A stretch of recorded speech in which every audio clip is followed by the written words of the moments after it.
मेरा ही नाम है प्रशांत किशोर। नेता नहीं है, हमारा कोई दल नहीं है और आपसे वोट मांगने भी नहीं आए हैं। पिछले 10 साल में हमने बहुत दल और नेताओं की मदद की है। 1-2 नहीं 10-10 राज्य में सरकार बनवाए हैं। लेकिन हमने ये 10 साल में देखा कि नेता और दल के जीतने से जनता का जीवन नहीं बदलता। हमने बहुत करीब से देखा है, जो जीत गया वो जीत के हेलीकॉप्टर पर गया और आपका बच्चा जहां था वहीं रह गया। तो हमने ये तय किया, तो नेता और दल को तो बहुत सलाह दे दिए। एक बार चल के बिहार की जनता का हाथ पकड़ते हैं, आपको सलाह देते हैं ताकि आपका जीवन भी बदले और आपके बच्चों का भी जीवन बदले। आपको हम सिर्फ एक ही बात बताएंगे, गरीबी से निकलने का रास्ता क्या है।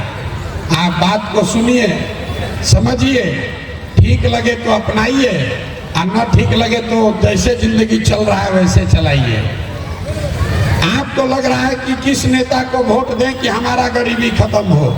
जिसको खड़ा करेंगे, कोई लालू जी को दोष देगा, कोई नीतीश को गाली देगा, कोई कांग्रेस को गाली देगा, कोई मोदी को दोष देगा। जन सुराज में हम उल्टी बात बता रहे हैं। एक बार तो मान लीजिए कि जिसको भी आपने वोट दिया, जिसकी भी सरकार बनी, उसने जो काम किया या करने का दावा कर रहा है सबको सही मान लीजिए। मान लीजिए कि कांग्रेस के नेताओं ने 40 वर्ष में बिहार में बड़ा विकास कर दिया। ये भी मान लीजिए कि लालू जी के राज में गरीब और पिछड़ों को आवाज मिल गई, इसके लिए लालू जी को का सम्मान होना चाहिए। ये भी मानिए कि नीतीश के राज में यहाँ पर सड़क बिजली बन आ गया, इसके लिए भी नीतीश जी का साधुवाद होना चाहिए।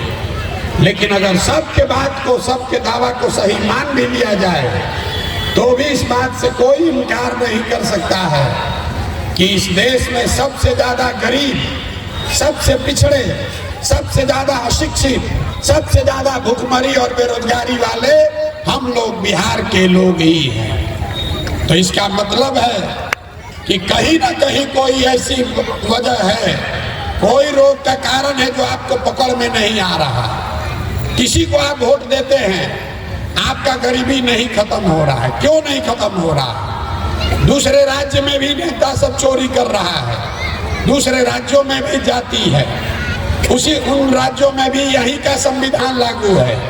लेकिन किसी राज्य में जितनी गरीबी बदहाली बिहार में उतना कहीं नहीं है।